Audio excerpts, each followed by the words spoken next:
কিরে এভাবে এসে জড়িয়ে ধরলি কেন? আমি সব জেনে গেছি, তুই যে সরকার থেকে 10 লক্ষ টাকা পেয়েছিস তা আমি জেনে গেছি। ও তুইও জেনে গেছিস? অবশ্য জানারই কথা।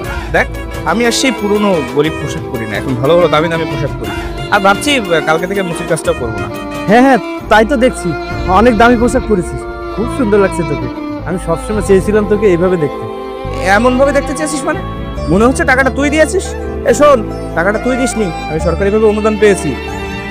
আর হ্যাঁ, তোর সাথে এভাবে রাস্তায় দাঁড়িয়ে আমি কথা বলতে পারবো না। তোর পোশাক দেখ আর আমার পোশাক দেখ, তুই হচ্ছিস গরিব আর আমি দেখ কত বড় লোক, ভালো ভালো দামি দামি পোশাক পরি।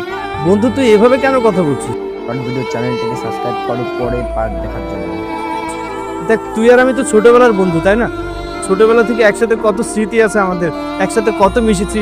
আর তাছাড়া তুই দামি পোশাকে থাকিস অথবা আমি দামি পোশাকে থাকি, তাতে কি বা যায় আসে? কি বললি তুই? কি যায় আসে?